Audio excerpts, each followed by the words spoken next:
թեմաներ եք առանձնացրել, որոնց հետ կապված կլսենք ձեր խոսքը եւ այսպես այսօր Վեհապար Հայրապետը վերադառնում է Հայաստան։ Երեկոյան 7:30 մեր հայրենակիցները լինելու են Զվարթնոց օդանավակայանում դիմավորելու Վեհապարին ի աջակցություն հայ առաքելական եկեղեցու մեր հայրենապայքար, հայրենատեր Վեհապարի եւ մյուս սրբազանների մենք երեք տեսանք, որ դատարանը երկամսյա կալանք տվեց Արշակ Սրբազանին, բայց մինչ այդ, եթե կարելի է Վեհապարը շարունակում է բարձրաձայնել հայ ժողովրդի խնդիրները, շարունակում է խոսել դժվարությունների մասին, չնայած այն կեղտոտ արշավին, որը իրականացվում է մեր մայր եկեղեցու դեմ։ Շատ կարճ ուղղակի միայն այս պահը։ Անդամները Քրիստոսի խորհրդական մարմնի արդարել մեր ժողովրդի դարավոր պատմությունը հար և նման է հրճի երկրավոր կյանքի ընթացքին և եղել չարչարանքներ, զրկանքներ ու գործություններ, ցեղասպանության գողգոթը, բայց հարության հավատքի հաղթանակն է մսակել հարատենությունը մեր ժողովրդի և մեր սուրբ եկեղեցու, ամրապնդելով մեր ընթացքը դեպի բարոր ու լուսավոր կյանք։ Այսօր նույնպես մեր հայրենիքը և հայոց եկեղեցին անցնում են դժվարությունների ու մեծ մարտահրավերների միջով։ Անցնող 5 տարիների ընթացքում Արցախյան պատերազմի, Արցախի հայաթափման և մեր հոգևոր մշակութային արժեքների ոչնչացման ուղղված Ադրբեջանի քաղաքականության հետևանքով դեռևս ակնահոսում են ազգի զավակների սրտերը։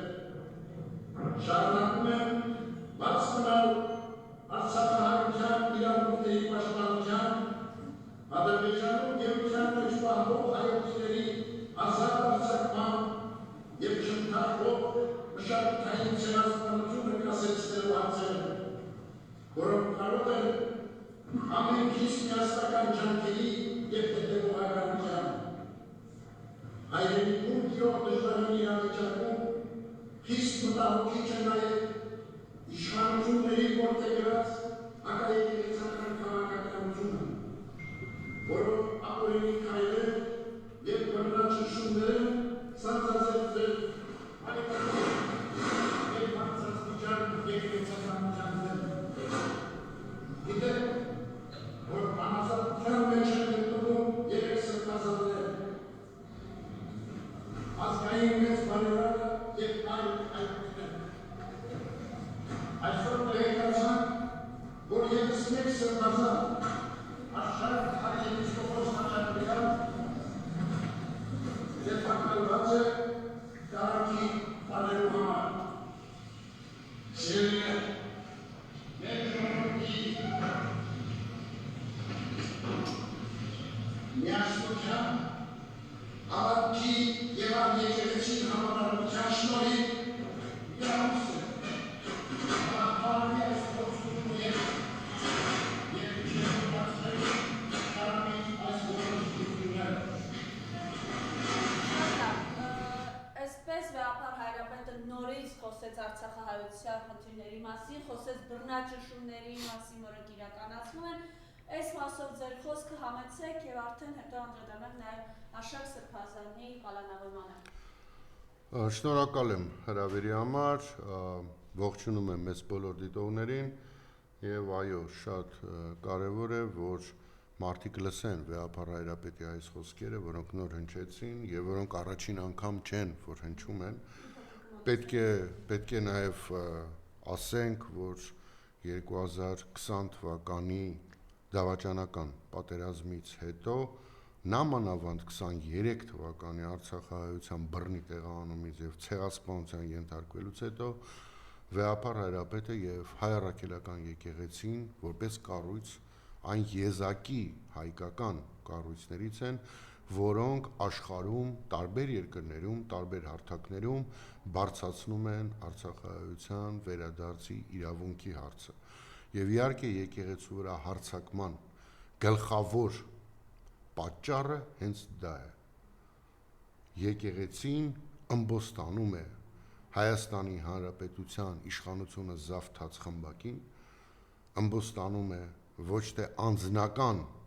խնդիրների ձեռնելով, այլ համահայկական խնդիրների ելնելով։ Այդ խնդիրներից կարևորագույնն է իհարկե Արցախայության իրավունքների պաշտպանումը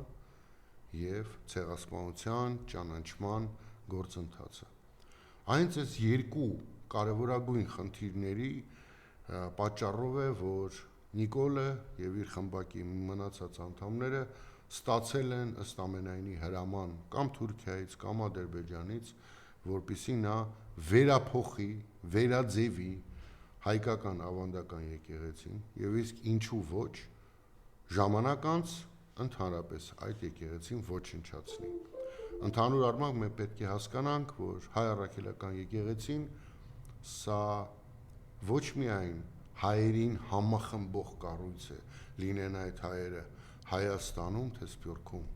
այլ նաև դա մի հսկայական կառույց է, որի ղեկավարումը պահանջում է շատ հմուտ, շատ ճիշտ օր ու գիշերվա աշխատանք, որը այս տարիների ընթացքում իրականացնում է վեհապար հայրապետը։ Այս աշխատանքը շատ դժվար է եւ այնպես չէ, որ ցանկացած այլ հոգեվորական կարող է իրականացնել աշխատանքը։ Դա այդպես չէ։ Եվ հերիք է դու փոխես գլխավոր դերակատարին, մնացածը արդեն կարող է փլուզվել եւ արդեն ոչ թե քո ձեռմամբ, այլ նոր մարդու ձեռմամբ, որովհետեւ նա ուղղակի չկարողանա ղեկավարի այդ հսկայական կառույցը։ Այսօր, ինչպես Մարիամը շատ ճիշտ նշեց, վեհապար հայրապետը վերադառնում է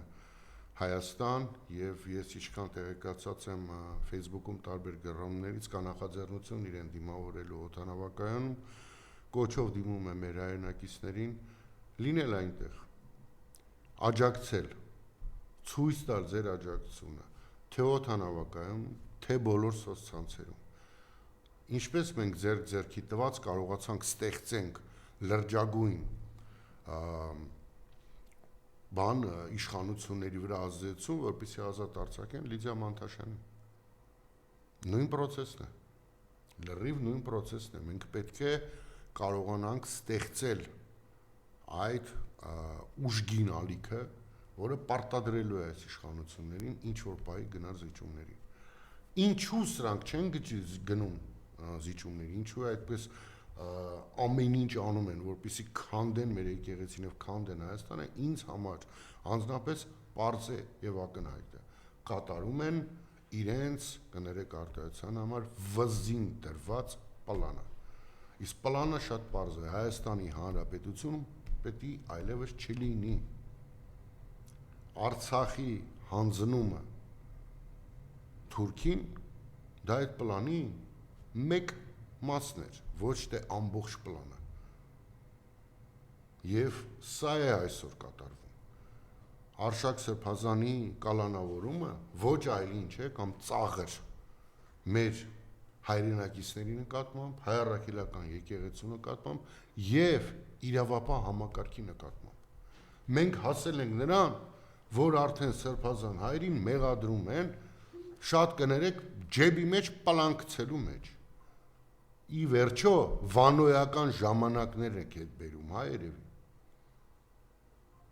Չի լինում այդպես։ Ես կասկած չունեմ, որ մեր ժողովրդի գիտակից մասից դա մեծ մասն է, շատ լավ հասկանում է, թե իրականում ինչ է կատարվում։ Խալխլվում է վեհապարի շուրջ ստեղծած օղակը։ Փորձում են ամեն կերպ հասնել նրան, որպեսզի վեհապարը հրաժարական տա։ Փորձում են ամեն կերպ հասնել նրան, որ եկեղեցին փլուզվի։ Եվ անում են դրա համար բոլոր հնարավոր եւ անհնարին քայլերը։ Ընդ որում շատ կարեւոր է, որ մեր հայրենակիցները հասկանան եւս մեկ բան, որ երբ որ Նիկոլը գնում է սխալ դավաճանական քայլերի,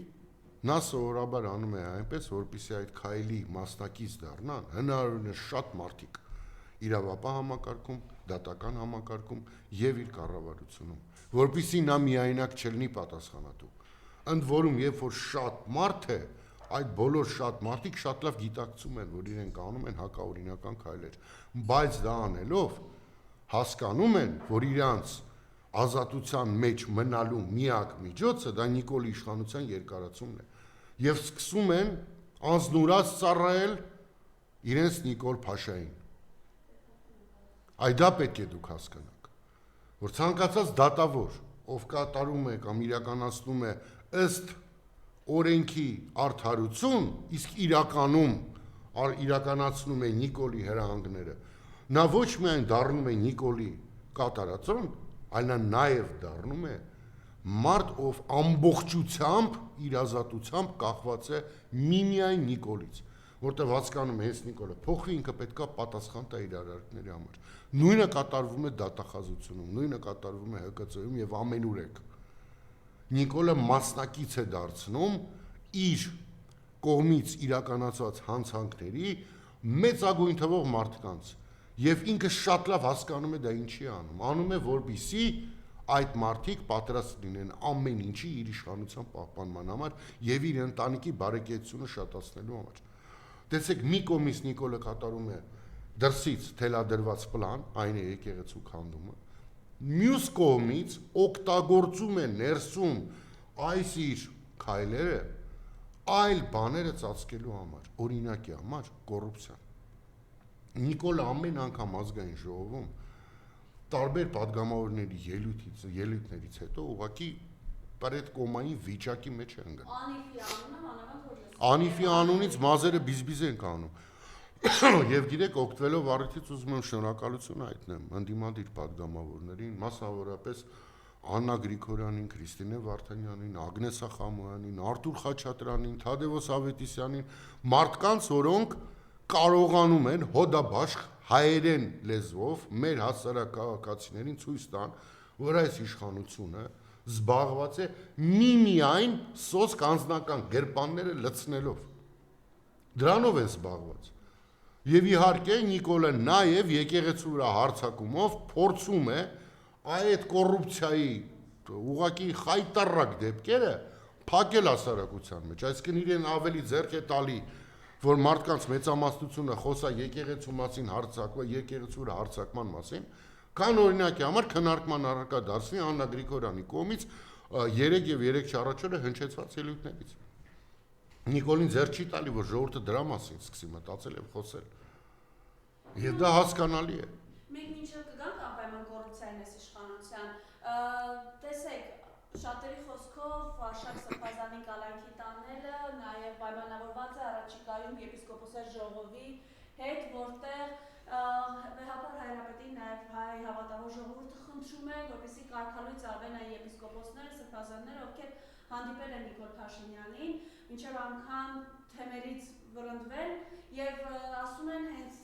ու մենք տեսանք առաջին օրը, որ մի շարք եպիսկոպոսներ իրենց անվերապահ աջակցությունն էին հայտնել եւ թիվը ավելանում էր, այս ամեն ինչից հունից դուրս գալով Փաշինյանը գնացել է այս քայլին, որպեսզի վախի մթնոլորտ լինի եկեղեցում։ Խնդրեմ ես։ Տեսեք, վախի մթնոլորտ իհարկե որպես խնդրու առարկա կա, բայց վերադառնալով նույն հարցին պետք է ասենք հետեւյալը. Նիկոլը նպատակ է դրել, որպեսզի Վեհապար Հայրապետը կամ հայտնվի ճաղերի հետևում, կամ հրաժարական տա։ Եվ կրկնում եմ, դա պայմանավորված չէ նրանով, որ ինքը ուզում է որևէ կամ ինչ որ դրական բան անել, ոչ։ Ինքը ուզում է հայ առաքելական եկեղեցու հիմքը քանդի, եւ դա ինքը անում է Ադրբեջանի եւ Թուրքիայի թելադրանքով։ Սա ակնհայտ է իմ համար եւ պետք է ակնհայտ լինի բոլորի համար, որովհետեւ եկեղեցին մնացել է միակ ինստիտուցիոնալ կառույցը, որ աշխարհում պահանջում է արցախցիների վերադարձի իրավունք, որ աշխարհում ներկայացնում է ցեղասպանության ճանաչման կարևորության իրավունքը։ Հասկանում եք, դա է խնդիրը։ Նիկոլին դա խանգարում է նաև Ադրբեջանին եւ Թուրքիային։ Ավելին, կասկած չունեմ, որ երկուսն է պահանջ են դրել, որ եթե ուզում ես ընտրություններին քեզ օգնենք, ապա մինչև ընտրություններ պետքա կոնկրետ մեր համար բաներ անես։ Եվ եկեղեցու վրա արշավը, եկեղեցու վրա այս նախկինում երբեք չտեսած նման հարձակումը հենց դրա պատճառն է։ ինքը փորձում է իր տերերի մոտ ձեռք բերել վստահություն ի հաշիվ հայ առաքելական եկեղեցու։ Եթե վաղը թուրքերը որոշեն, որ այլ բան պետք է կանի եւս այլ բան։ Եկեք մի բան էլ, հա, փաստենք, կներեք։ Եկեք մի բան էլ մի պարզ վարժություն անենք։ Համոզված եմ, մեծ դիտողները բոլորը մտքում ունեն, ու առնվազն 10 հոգու անուն մարդկանց, որոնք սերտորեն կապված են, պատմականորեն կապված են Արցախի ազատագրման հետ, պայքարի հետ։ Հիմա այդ 10 անվան մեջ, դուք ինքներդ ձեր մեջ կարող եք գտնել գոնե մեկ մարդ, ում վրա բացված չէ քրեական գործ, ով այս բան չի հետապնդվում, ընդ որում հետապնդվում Հայաստանում եւ Ադրբեջանում։ Կարող եք գտնել մեկ հոգի մարդ, խոսքը գնում է ոչ թե պարզ զինվորականների մասին, որոնք եւս հերոսներ են եւ հերոսություն են արի 90-ականներին, խոսքը գնում է ճանաչված մարդկանց մասին, գեներալներ կրեն, քաղաքական ղեկավարներ կրեն, որոնք սերտ առողջություն ունեն Արցախի ազատագրման հետ եւ որոնց վրա չկա այսօր քրեական գործ, կամ որոնք չեն հետապնդվում։ Ես չեմ կարող, անուններ շատ գիտեմ, բայց բոլորի վրա գործեր են բացված։ Բոլորի վրա։ Միթե դրանով դուք չեք հասկանում, որ դա էլ է Նիկոլի վզին դրված, հենց Ադրբեջանից, ցուցակով տված է, որ այս բոլոր մարդիկ պետք է պատժվեն։ Բոլորը հատիկ առ հատիկ պետք է պատժվեն։ Եվ ինքը դա անում է։ Մի մասին ադրբեջանցիք դատում են Ադրբեջանում, մյուսին Նիկոլը Հայաստանում։ Նպատակը նույնն է։ Նման մարդկանց, որոնց մենք բոլորս պետքա ձեռներից զրա պահենք, մեծարենք, իրենց արձանները ամեն հայաթում կանգնացնենք, որ մեր երեխեքը մեծանալուց հասկանային ում նման պետք է լինեն։ Նման մարդկանց այսօր դատում են։ Եվ մեր ժողովրդի մի լուրջ մասել չգիտի այդ մարդկանց մասին, իրենց պատմությունները, ինչերով են անցել, ինչ են արել, ինչ հերոսություններ են արել։ Դա էլ է, իհարկե, անցած 30 տարիների մեղքը կա այդ ամեն ինչում, որ չեն կարողացել հասարակությանը ճիշտ ներկայացնել հենց հերոսներին։ Քանի մարդ այսօր Հայաստանում գիտի օրինակի համար Իվանյանի մասին, որը 90-ականներին ուղղակի կարևորագույն դերերից մեկն է կատարել Արցախում։ Քանի մարդ գիտի այսօր մեր մեջ ապրող գեներալ Խաչատուրովի մասին, որ ինքնակամ Բելարուսից թողել եկել է տեղափոխվել է Հայաստան, որպեսզի մասնակից դառնա ազատագրական պայքարին։ Քանի մարդ գիտի այդ մարդկանց պատմությունները, թե ինչեր են այդ մարդիկ արել իրենց հայրենիքի համար։ Եվ պարտադրված չեն արել։ Արել են, որտեվ հոգին է այդպես ուզել, արել են, որտեվ լավ հայ են։ Բայց ինչ եք անում դուք։ Դուք իրենց դատում եք։ Դուք դատում եք Արցախի առաջին նախագահ, Հայաստանի Հանրապետության երկրորդ նախագահ Ռոբերտ Քոչարյանին։ Դատում եք երրորդ նախագահին։ Դատում եք բոլորին, ով ինչ որ առնչություն ունեն Արցախի ազատագրման հետ։ Ու դուք ուզում եք ասել, որ դա անում եք հանուն խաղաղության, հանուն ավելի լավ Հայաստանի, հանուն ապագա Հայաստանի, սուտ է։ Դուք դա անում եք հանուն ձեր գրպանի, հանուն ձեր իշխանության եւ հանուն Հայաստանի Հանրապետության չեզոքացման եւ ոչնչացման։ Դուք ոչնչացնում եք մեր ժողովրդի բոլոր հիմքերը։ Ընդ որում շատ մարդիկ շատ հաճախ չեն հասկանում ինչպես է ստացվում, որ իրենք ապրում են տվյալ հողում, մինչև հիմքերը չեն վերացվում եւ հողը ուղղակի փլվում է իրենց տակ։ Այո, ցավոք սրտի մեր հասարակության մեջ կան նաեւ նման մարդիկ, որոնք չեն գիտակցում, որ հայ առաքելական եկեղեցին, Արցախը, մեր հերոսները այն հենասյուներն են, որոնց շնորհիվ մենք կանգնած ենք հողի վրա։ Եվ այդ հենասյունների փլուզման դեպքում մենք այլևս այստեղ չենք լինի։ Այստեղ թուրքերենն է լինելու լեզուն։ Այստեղ թուրքերն են իշխելու։ Եվ եթե ձեզ թվում է, որ անպայման կրակելով պետք է մտնեն, այդտեղ էլ եք սխալվում։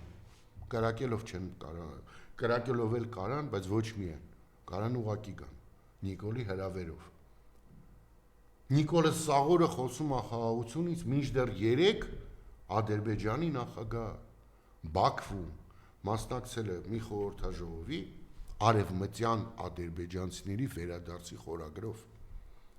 եւ կրկին սպառնալիքներ է հնչեցրել եւ մեղադրանքներ է հնչեցրել հայ ժողովրդի նկատմամբ, ասելով, որ բռնի տեղահանված ցեղասպանության ենթարկված ադրբեջանցիները պետք է հետ վերադառնան արևմտյան Ադրբեջան, իր բառերն եմ ասում։ Միթե այսքանից հետո ձեզ պարզ չէ, թե Ադրբեջանի մյուս կետը որն է։ Իրենք երբեք էլ խաղաղության պայմանագիր չեն ստորագրելու։ Երբեք։ Իրենք ստորագրեն կապիտուլյացիայի պայմանագիր, երբ որ Հայաստանի իշխանությունը պատրաստ լինի ասել, որ մենք այլևս նույնիսկ հայկական հողի տերը չենք, դուք եք տերը, եկեք վայելեք, այդ դրա տակ Ալիևը կստորագրի։ Այլ ոչ մի բան չի ստորագրի։ Մի այլ հետարքիր բաներ է մեր երկրում տեղի ունենում։ Իշխանության ներկայացուցիչները բացեի բաց հանցագործության մասին հաղորդումներ են տալի, բայց արի ուտեզոր դատախազությունը եւ ԱԱՑ-ն եւ մնացած մարմինները լուր են։ Երբ որ վարչապետը իր բերանով ասում է, հա, դա աշխատակիցը գնացել է Գյումրիում եկեղեցականի հետ խոսել է, սա հանցագործության մասին հաղորդում է։ Սա ուղղակի հանցագործության մասին հաղորդում է։ Սա իշխանության չարաշահում է։ Կամ Նիկոլի պատգամավորներից Լուլուն Լուսինե Բադալյան կոչվածը կարդում եմ. ԱԱՑ-ն վաղուց պետք է օգտագործվեր, որ եկեղեցին իրեն թույլ չտար վիժեցնել խաղաղության գործընթացը։ Սա կրկին հանցագործության մասին հաղորդում է։ Իմ մոտ միշտ էս վերջի մի քանի ամիս է, որ սկսվել է արդեն ակնհայտ պայքարը եկեղեցու դեմ, միշտ մի հարց է, երբ որ ես լսում եմ ԿՊ-ական պատգամավորների, վարչապետի պաշտոնին թառած անձնավորությանը եւ մնացածին,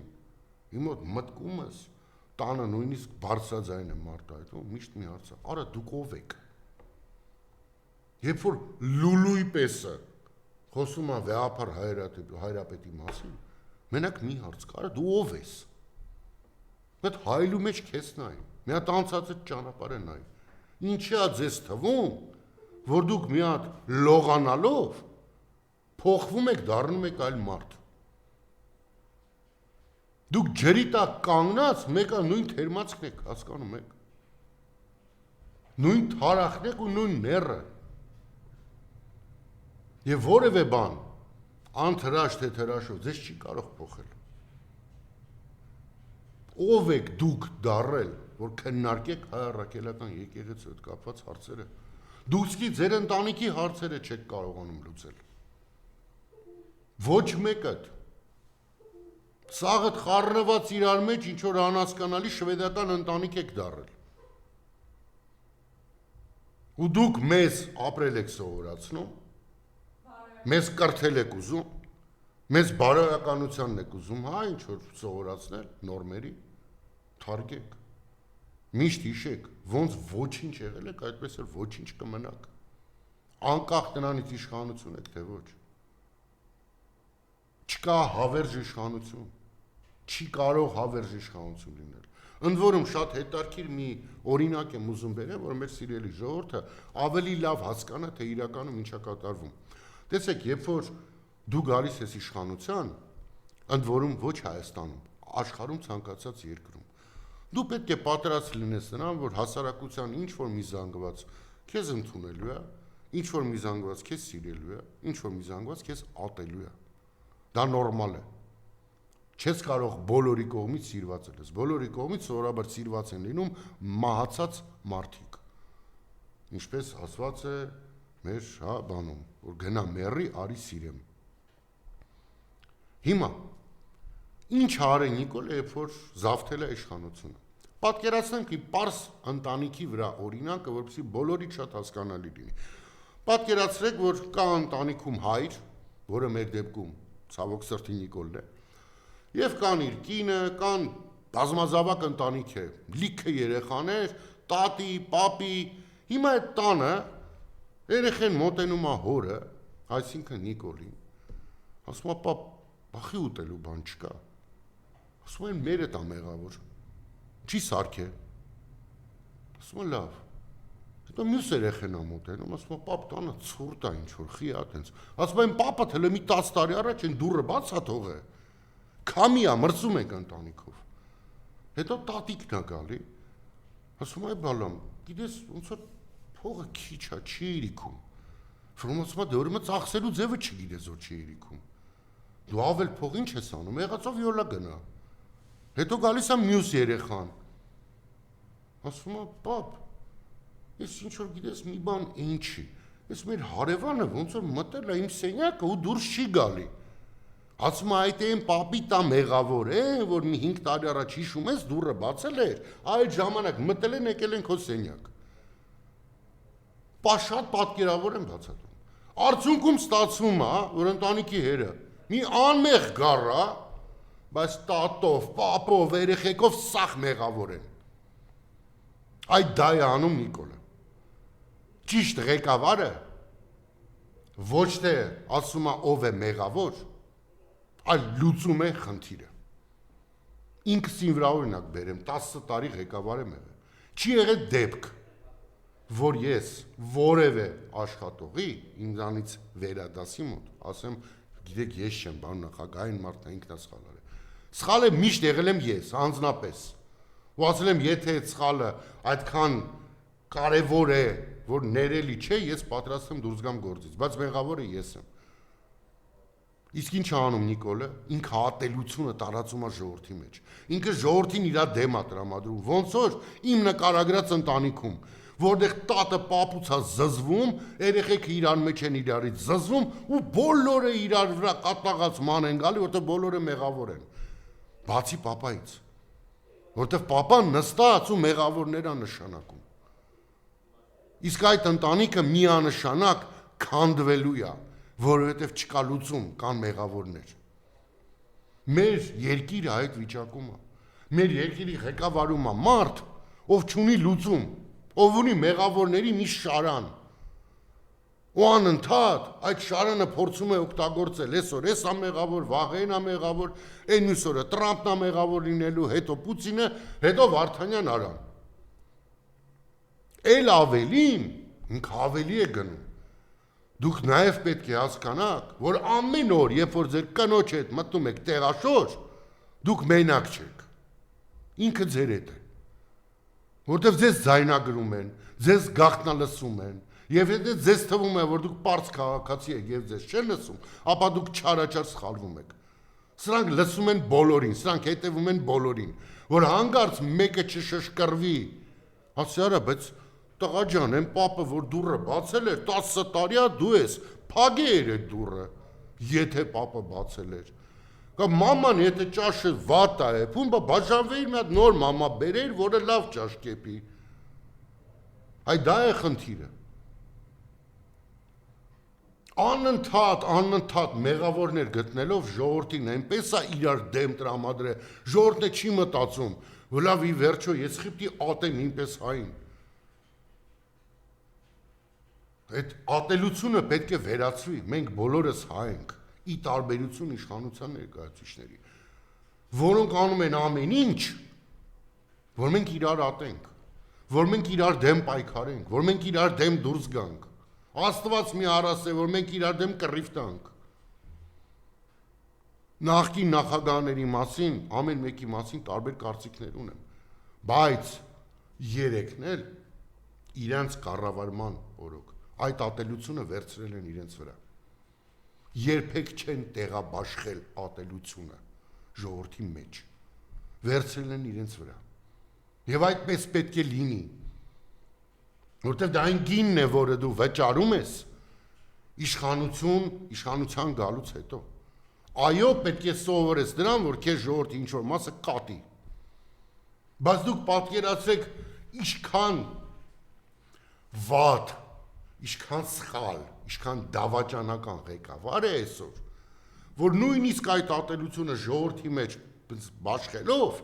մեկը Հայաստանի Հանրապետության ամենաատված մարդն է։ Հələ դուք պատկերացրեք ինքը այս տեխնոլոգիաները չկիրառեր, ինչ օրը կընկներ։ Այս ամեն ինչով հանդերձ ինքը մեկը համարվում ամենաատվածը, ամենադավաճանը, ամենա ու ամենան։ Հենց հիմա ուղղակի տեղեկություն եկավ, մտավախություն կա, որ Մարսելից հողապետական այցից վերադարձող ամեն հայոց կաթողիկոս Գարեգին II-ին փորձելու են կալանավորել կամ մեկուսացնել հենց օդանավակայանում։ Հայոց եկեղեցու պահպանության համահայկական խորհուրդը կոչ է անում այսօր ժամը 20:00-ին 7:30-ից, այսպես ասենք, հավաքվել Զվարթնոց օդանավականի VIP սրահի դիմավորելու վեհապարին։ Այս մասով էլ հա նորից ձեր։ Տեսեք, ես ասել եմ, շուտվանից եմ ասել, այո, այս իշխանությունը փորձելու է հայ առաքելական եկեղեցին քանդել։ Եթե դրա համար պետք է ձերբակալել վեհապարին, ապա ձերբակալել նաև վեհապարին։ Բայց մենք իրավունք չունենք որպես ժողովուրդ կոտրվելու, մենք իրավունք չունենք որպես ժողովուրդ пассив լինելու, մենք պարտավոր ենք որպես ժողովուրդ անել ամեն մեկս մեր հնարավորության չափով։ Կարող եք այսօր գնալ օդանավակայան վեհապար հայրապետին դիմավորելու, անպայման գնացեք, անպայման, որովհետև կրկնում եմ, երբ որ երեկոյան պարկելու եք քնելու, իմացեք, որ վաղը ձեր հետևից են գալու, որտեղ ձեզ այսօր լսում են, որովհետև վաղը հրապարակելու են ձեր ու ձեր կնոջ խոսակցությունը ձեր կուխնյայում նստած, որտեղ դուք կինդ ինչ-որ բանից եք խոսում ու ասելու են, որ այս սրանք հեղափոխություն էին ուզում անել։ Մի կարծեք, որ այս բեսպրեդելը չի հասնելու ձեզ, այդ բեսպրեդելը արդեն մտել է ձեր տուն։ Եվ մենք բոլորս պետք է սատար կանգնենք մեր եկեղեցում։ Մենք բոլորս պետք է պատրաստ լինենք անզիջում պայքարի հանուն մեր ապագայի։ Այս իշխանության հետ խաղաղություն չի կարող լինել։ Այս իշխանության հետ լինելու է զիջումների անդադար ընթացք, որը ավարտվելու է նույն բանով, ինչ որ ավարտվեց Արցախի հանրապետությունում, նույնով տոմս զորով տոմս եք գտնելու ու փախնեք ստեղից։ Չէ՞ ունեն անուտեմ, գիտեք այդպես օդանավականն է բաց լինելու, հա։ Դեռ ճանապարհներն են բաց լինելու։ Այդ լավությունը կարող է անեն, էլի։ Ոչ մեկը չի անելու։ Ով Ֆրանսիան է անելու, որ կրակ տա ինքն իրենց երկրում լծված ուկրաինացիների ձեռը կամ եվրոպական ցանկացած երկիր։ Պարոն Վարդանյան, խոսեցիք կարճ, բայց հիմա մի փոքր ավելի մանրամասն Շիրակի թեմի հոգևորականած հայտարարությունը։ Սորագրել են հոգևոր դասը, հայտարարում են, որ հիմա եւ միշտ մեր կոչումն է վայել անշեղորեն կանոնական սուրբ պատարագ ենք մատուցելու եւ մեր հավատարմությունն Էջմիածի եւ նրա օրինավոր գահակալ Գարեգին Սրբազանագույն կաթողիկոսի հիշատակելու ենք նրա անունը։ Եվ ի գիտություն մեր հավատավոր ժողովրդի հայտնում ենք, որ եթե բացի մեր թեմի հոգևորականներից որևէ մեկը Շիրակի թեմի եկեղեցիներից մեկում եւ մասնավորապես Սուրբ 7 վեր եկեղեցու պատարագ մատուցի կնշանակի առաջնորդան նիստը բռնազավթված է, որով խոչընդոտվում է եկեղեցու Շիրակի թեմի օրինական գործունեությունը կրոնական ծեսի Սուրբ պատարագի իրավասու հոգևորականների կողմից անցկացումը։ Երեք երեկոյան Կարծե Փաշինյանը սանյութ տարածեց, որ ինքը վաղը լինելու է 7 վերքում, մասնակցելու է պատարագի, ԱԱԾ-ն լծված էր Շիրակի թեմում, Շիրակում կոնկրետ եւ չեն կարողացել այդ հոգևորականներից մեկի եւ ասում են շրջիկ հոգևորականներն հետեր տանել։ Խնդրեմ։ Դե տեսեք, շրջիկ կերկեսը արդեն Հայաստանում դարել է դառը իրականություն, Նիկոլի շրջիկ կերկեսով մի եկեղեցից մյուսն է գնում, ցավոք սրտի այդ շրջիկ կերկեսում մեկ ու մեջ միանում են նաև անունով հոգևորականներ, բայց մարդիկ, որոնք պետք է միանշանակ արգալուծարվեն, ինչ խոսք, միանշանակ ողջունում եմ Շիրակի թեմի այս հայտարարությունը, ողջունում եմ, որ մարդիկ անկոտրուն են փաստորեն, պատրաստ են ոչ թե իրենց համար պայքարել, այլ կրոնի համար, ընդ որում պետք է հասկանալ հետևյալը, երբ որ հիշատակվում է Վեհափար Հայրապետի անունը պատարակների ժամանակ, դա Վեհափար Հայրապետի քմահաճույքը չէ, այդպես է պատարակի ձևը, այդպես է ձևը, և մարդիկ պետք է հասկանան, որ Նիկոլը ոչ թե Վեհափար Հայրապետի անունն է ուզում մեջից հանել, ոչ ինքը ձևն է ուզում փոխել, ինքը ուզում է Վեհափար Հայրապետի անունը չտան, բայց իրան ծափ տան եկեղեցու ներսում,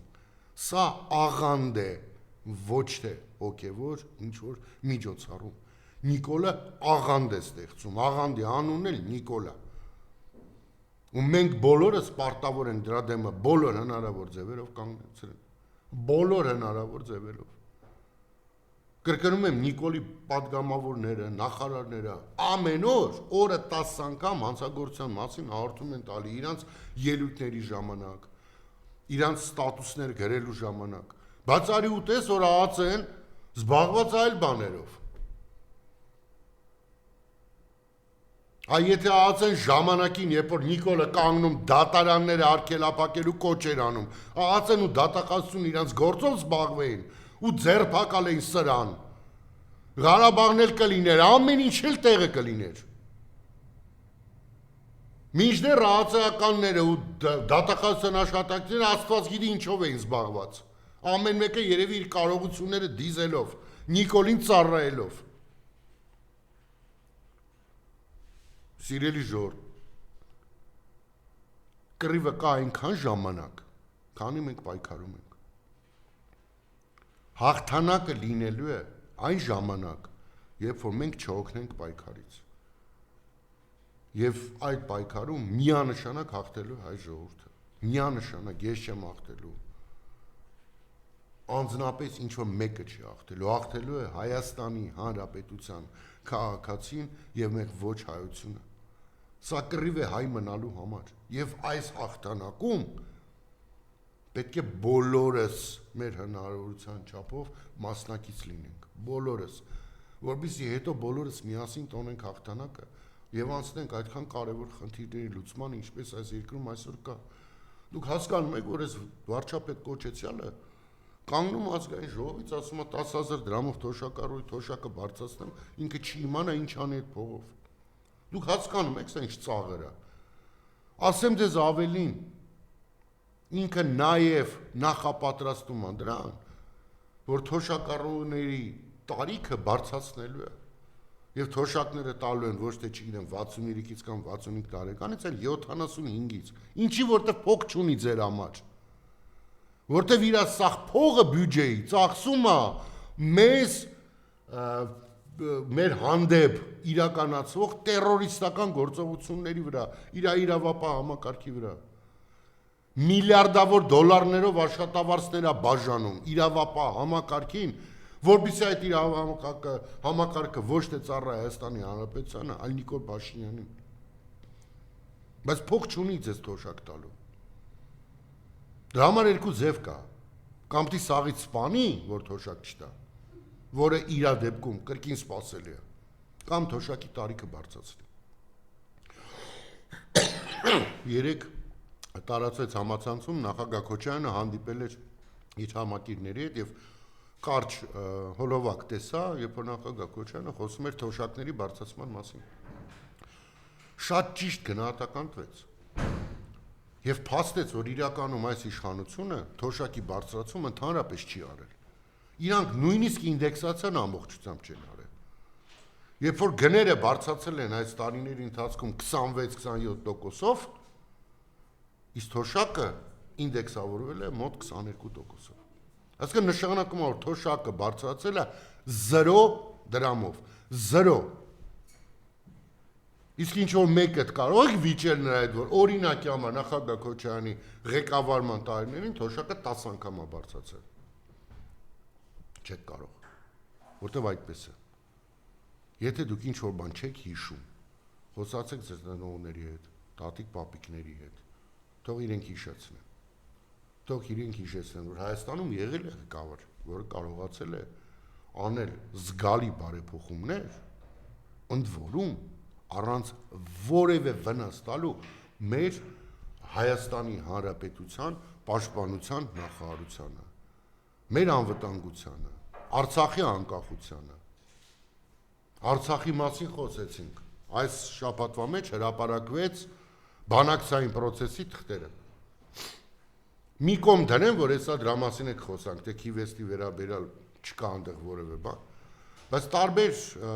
բաներ եղան, քննարկումներ եղան, թե ինչու Նիկոլը հրապարակեց։ Տարբեր կարծիքներ հնչեցին, իմ կարծիքը շատ ավելի պարզ է։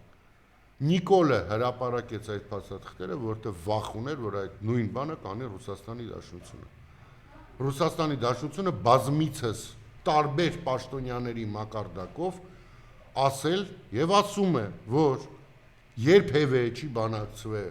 Լեռնային Ղարաբաղ, Ադրբեջանի մաս ճանաչելու հանգամանքը, երբեք նման բան չի եղել։ Հակառակը բանակցվել է 5+2 շրջանը եւ Արցախում ինքնորոշման հետ կապված հանրակրվեի անցկացումը։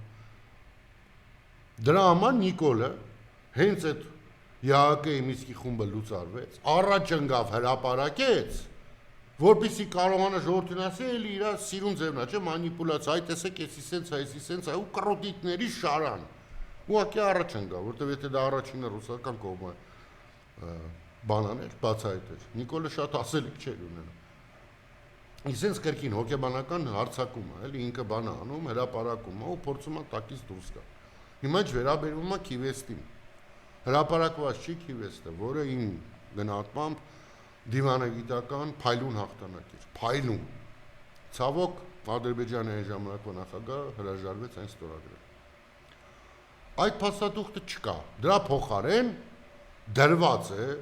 առաջին նախագահի գրասենյակի կողմից 2003 որ թվականին հայկական ժամանակին ուղարկված անանուն նամակ, որը ասում է, որ մեղրին տալիս էին։ Լավ, նման ապուշ շատ քիչ կա աշխարհի երեսին, որ կարող է հավատալ, որ Հայաստանի Հանրապետության այն ժամանակվա նախագահը կարող էր բանակցել մեղրին տալու հարցը։ Մարդ, ով ղեկավարել է Արցախի ազատագրման ողջ process-ը, ում ղեկավարման օրոք վերցվել են նաև 5 շրջաններ ավել, որ հետո բանակցելու տեղ ունենանք, մեկ էլ նստել է ասել է դե լավ, դա արի էսի տանք։ Այդ մարդը վերցնող է, տվող չի իր էությամբ, այդ մարդը վերցնող է։ Ու ինքը ապացուցել է դա Արցախի ազատագրման ընթացքում։ Երևանից խանգարողներ չնեին այդ ժամանակ, շատ ավելին կվերցնեին։ Այդ թղթերը փոխանցողները հայկական ժամանակին, եթե 90-ականներին չխանգարեին, շատ ավելի բարենպաստ դիրքերում կլինեինք։ Ու դու չօգտվեն նրանից, որ նույն նախագահ Քոչարյանը չի բացում բոլոր փակագծերը հենց ազատագրական պայքարի մասով, ով ինչ դերակատարություն է ունեցել։ Մի օր կարող է դրան է ինքը հասնի։ Եվ իրենից չի, որ ես գիտեմ այդ ամեն ինչը։ Տարբեր տեղերից եմ հավաքագրել տեղեկությունները, տարբեր մարդկանց հետ եմ շփվել։ Եվ դրանից հետո կանոնել ասել Քոչարյանը մեղրին է տալի առնվազն սրպապղծությունը։ Թուրքի վարքագիծ է, թուրքի։ Մեկ թուրքը կարատեց բան ասի։ Մի մարդու մասին, ով ուղնուցուցով ազատագրող է։ Ուղնուցուցով պայքարող է, միջև վերջ պայքարող է։ Դե հրապարակեք, քիվեստ հրապարակեք, այդա բանակցված փաստաթուղթ է եղել։ Բա 2019-ից Ռուսաստանի կողմից փոխանցվածին պոզուպոչ եք կպցնում, ասում եք նախագահի անդե գրած, բայց ես վարչապետ եմ, ես նախագահ չեմ, նո տխմարո գիշես դորը։ Մի բար սխալ են գրել, նա քարտուղարուի մի բար սխալ է գրել, կամ զանգե Ռուսաստան ասեին ախպեր, ես նախագահ չեմ, ես վարչապետ եմ, կփոխեին վարչապետ կսարքեին։ Բայց դու չես բանակցել, որովհետև դրա համար չես եկել իշխանության։ Դու բերվել ես նրա համար, որ Արցախը հանձնես, ոչ թե պահես։ Եվ երբ որ անընդհատ ազգային ժողովում լինի, տարբեր հարցազրույցների ժամանակ լինի, անընդհատ լսում եմ, թե իր այս լուլուները, թե ինքը, թե մնացածը, բլյուծեիք հարցը։ Հարցը լուծված էր։ Եվ այդ հայց հարցը լուծված կարար մնար դարերով։ Հարցը լուծված էր, որտեղ Արցախում բնակվում էին 150,000 հայ, ունեին իրենց նախագահին, ունեին իրենց կառավարման համակարգը, համագործակցում էին Հայաստանի հետ, համագործակցում էին տարբեր այլ երկրների հետ, հարցը լուծված էր։ Մեզ մնում էր պահել ստատուս քվոն, ինչը եւ անում էր Հայաստանի իշխանությունը։ Եվ անպայման չի հարցի լուծումը, լուծում դառնա, որտեղ հարցը լուծված էր մեծ հաշվով։ Մեր համար այն լուծված էր, մեր համար այն փակ էր։ Մենք ունեինք կարմիր գծեր, որոնցից այս կողմ որևէ դեպքում չէին գնում։ Եվ շուրջ 20 տարի բանակցություններում Հայաստանը միշտ եղել է կոնստրուկտիվ կողմը։ Ադրբեջանը միշտ դեստրուկտիվ էր։ Միշտ։ Սրանք զավթեցին իշխանությունը Հայաստանը միանգամից ագրեսոր դարձրին, հա։ Քիչ է դար ագրեսոր եք դարձրել, հələ Արցախն էլ Ադրբեջանի մաս ճանաչելով մի ոչ ժողովուրդ ագրեսոր ու տերորիստ դարձրեցիք։ Ձեր պատճառով են այսօր Բաքվում մարդիկ դատվում։ Քիչ է Բաքվում են դատվում, մի հատ ստեղ դուք եք դատում են բոլոր մարդկանց, որոնք այդ ազատագրման մեջ լուրջ դերակատարություն են ունեցել։ Ես կասկած չունեմ, որ այս ամեն ինչին ավարտ է գալու։ Ասեմ ձեզ ավելին, ավարտը գալուց հետո պետք է լինելու անպայման բոլորը օրենքի շրջանակներում պատիժ կրեն։ Մեր երկիրը դավաճանելու համար, հայ առաքելական եկեղեցու վրա հարձակվելու համար, անօրինական ձևով մարդկանց գաղտնալսելու համար, մարդկանց վրա տարբեր տեսակի ճնշումներ գործադրելու համար։ Այդ ամեն ինչը անպատիժ չի մնալու։ Եվ այն ոհմակը, որին Նիկոլեսը ասենց անընդհատ փորձում է իր մոտ, այդ ոհմակը քանդվելու է։ Ես կասկած չունեմ, որ Նիկոլի վրա ցուցմունք տալու հերթ է կանգնելու։ Հերթ հենց իր թիմակիցներից։ Հարյուրներով կանգնելու են վրեն ցուցմունք գրի։ Կասկած չունեմ նման հերթեր լինելու են դատախազությունում, ԱԱՑ-ում։ Որտեվ կասկած չունեմ, որ ԱԱՑ-ի քնիչը գրելու է վերջը։ Շեֆը սկանչեց, ասեց, սրան գաղտնի բան արեք, լսեք, դատարանի որոշում բան պետք չի, գաղտնի լսեք, բան հենց ելնի, ինձ կգաս կասես։ Գնա այս եկեղեցականի հետ հանդիպի, գնա սրան պարտադրի, գնա այս կամպրամատը սրան դեմ տուր, դա ամեն ինչը բացահայտվելու է։ Իսկ կասկած չունեմ, որ ժողովուրդը դեռևս շոկ ունի ապրելու, երբ որ այդ բոլոր բացահայտումները կլինեն։ Բայց այդ շոկի հետ մեկտեղ մենք պետք է առաջ գնանք։ Որպես երկիր պետք է զարգանանք։ Կարողանանք այս դժվար տարածաշրջանում մեր ուրույն դերը պահենք։ Կարողանանք մեր ստրատեգիկ պարտներների ճիշտ հարաբերություններ վերաձևակերպենք նորից։ Կարողանանք թե Ռուսաստանի, թե Իրանի հետ շատ լավ, շատ ավելի բարձր մակարդակի հարաբերություններ պահենք։ Կարողանանք շփվել թե Ամերիկայի Միացյալ Նահանգների, թե Եվրոպական միության հետ։ Բայց դա անելու համար պետք է սրանցից ձերբազատվենք։ Պետք է իշխանությունը փոխվի։ Պետք է գան մարդիկ, որոնք իրական խաղաղություն կարող են բերել, այլ ոչ թե թվացial խաղաղություն, որովհետև կրկնում եմ, սրանց բերած խաղաղությունը շատ արյունոտ է։ Իրանց բերած խաղաղությունից փտացի հոտ է գալի։ Իրանց բերած խաղաղությունը ջերմուկում է, որտեղ հիմա ադրբեջանցիներն են նստած։ Իրանց բերած խաղաղությունը Արցախում է, որտեղ հայ չի մնացել։ Այդ է իրանց խաղաղությունը։ Մենք չպետք է թույլ տանք, որ հասցնենք նույն ձևի խաղաղություն Հայաստանում հաստատվի։ Այսքանը Մարիամ ջան։